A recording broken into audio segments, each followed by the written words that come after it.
The opposition party, they form a shadow cabinet. Got it.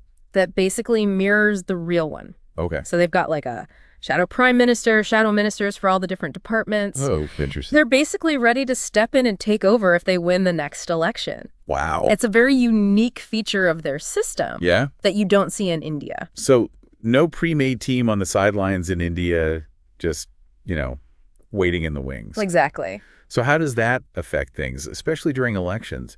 Wouldn't it be kind of chaotic if, like, a new party came into power and they suddenly had to, scramble to form a government?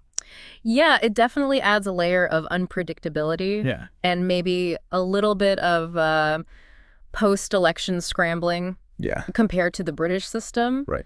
But it reflects a different approach to the transition of power, I think. And speaking of transitions, thinking back to India's choice of the parliamentary system after independence, I'm curious, did anyone at the time argue for going with a presidential system?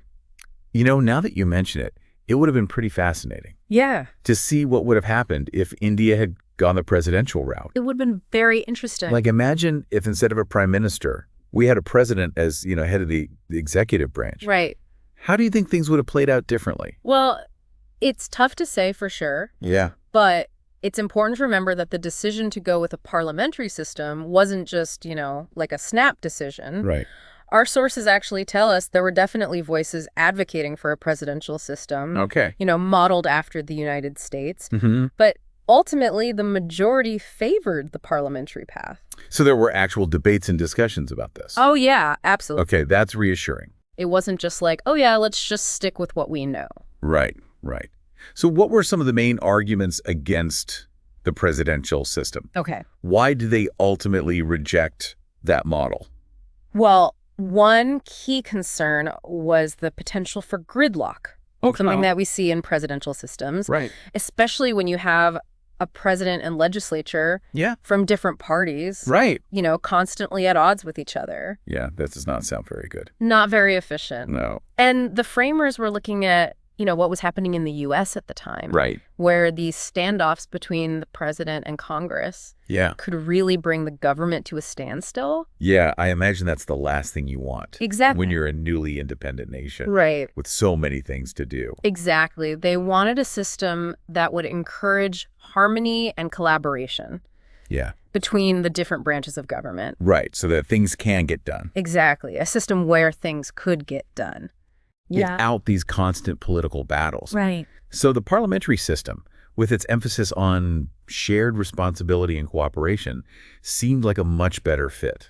It sounds like they were really trying to, craft a system that fit India's specific needs and aspirations at the time. Precisely. Yeah. And let's not forget the historical context. Right.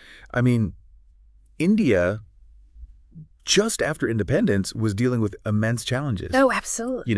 Poverty, social divisions. Yeah. The whole, task of forging this unified nation from this incredibly diverse population. Yeah, huge challenges. Huge challenge. So the framers really believed that a parliamentary system with its capacity for flexibility and responsiveness was better equipped to handle those realities. Oh, okay, so it's like they were really, really thinking about tailoring the system to the needs of India. Absolutely. Not just, copying someone else's model. Right. But like building something unique. Yeah, that's a great way to put it. Okay, but every system has its pros and cons, right? Of course. No system is perfect. So, And that's something that our sources explore in depth. Yeah. This ongoing debate. Yeah. About whether the parliamentary system is truly the best fit for India. Okay. It's a fascinating discussion. I love a good political debate. Yeah. Okay, so let's dive into that debate. Okay. What are some of the main arguments for and against the parliamentary system? Sure. As it's functioning in India today.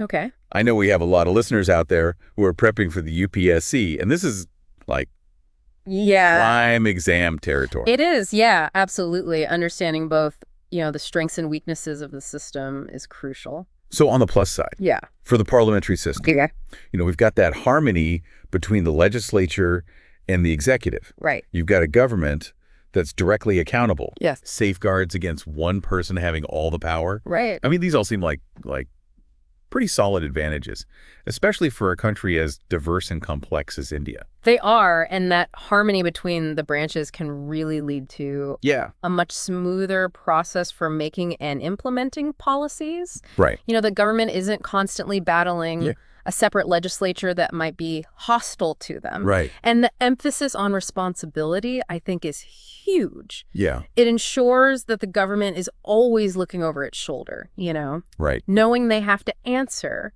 to the people's representatives. Okay, but of course, there's always the other side of the coin. Right, there's always a flip side. What are some of the downsides that the source material highlights about the parliamentary system? Well, we've talked about the instability. Right. How a government can be toppled if it loses the confidence of Parliament. Right. That can lead to really frequent changes in leadership, which can be really bad for long-term planning. Yeah, it's like you're saying, trying to build a house. Right. On shifting sand. Exactly. Okay. Right. And it's not just about, staying in power. It's about that need to constantly maintain the support of Parliament. Yeah. Can lead to this, short-term thinking. Absolutely. Where they're focused on, quick wins. Quick wins. Things that will get them votes. Exactly, to keep everyone happy. Exactly. But maybe at the expense of, bold long-term strategies. Yeah, exactly. And critics also say that this can lead to what they call cabinet dictatorship. Cabinet dictatorship. Okay, I've never heard that term before. So basically, if the ruling party has a really strong majority in Parliament, the cabinet can become extremely powerful. Okay. With fewer checks on their authority. So even though there are those mechanisms for accountability, there's still that potential risk of power getting concentrated in the hands of just a few people. Absolutely. It's a potential risk. Okay. That's something to think about. Definitely. So let's kind of flip the script for a second. Yeah. And look at the presidential system. Sure. Which, ultimately the framers decided against. Right. But what are some of the arguments in favor of that model? Okay. So one of the biggest draws of a presidential system is stability. Okay. The president has a fixed term. Right. So you don't have that same level of uncertainty as you do in a parliamentary system where the government can fall at any moment. Yeah. And this predictability can be really good for businesses, for investors. Anyone who's looking for a stable environment to operate in. Right. Stability definitely sounds appealing. Yeah. Especially for a country like India. Yeah. That's, on this path of rapid growth and development. What else do people who are in favor of the presidential system, what do they say? They often point to the direct mandate that a president gets from the people. Right. So the president is elected independently of the legislature. Yeah. Which gives them, this clear mandate. Right. To carry out their agenda. Okay, so it's really putting power in the hands. Yeah, it's about empowering the leader. Of the leader. To act decisively. Right. Based on the will of the people. Okay, but wouldn't that also potentially lead to a concentration of power in the hands of one person? It's a valid concern. I mean, isn't that one of the things that people worry about with presidential systems? Yeah, it can be. And that's where the concept of separation of powers comes in, which is really a cornerstone of the presidential model. Okay. So you have the executive branch, the legislative, and the judicial, each with their own distinct roles and powers. Right. And they're designed to keep each other in check. Okay, so it's like a system of checks and balances. Exactly. To prevent any one branch from becoming too powerful. That's the idea. Okay, so that sounds like a pretty good safeguard against tyranny. It is. Right. Yeah, the idea is to really prevent that concentration of power. Yeah. And ensure that each branch can hold the others accountable. Right, so no one gets to be like a dictator or anything. Exactly. Yeah. Exactly. Okay, so we've got stability. Right. We've got a strong mandate. We've got a system of checks and balances. Yeah. Any other advantages of the presidential system that our source material mentions? One more that often comes up is the potential for attracting experts and really qualified individuals into government positions. Got it. So the president isn't limited to just choosing from members of the legislature. Right. They can appoint people based solely on their merit and experience. So it's about getting the best and the brightest. Exactly, yeah. regardless of their political affiliation. Interesting. So, like... Yeah, you don't have to be a politician. Exactly. To serve in the government.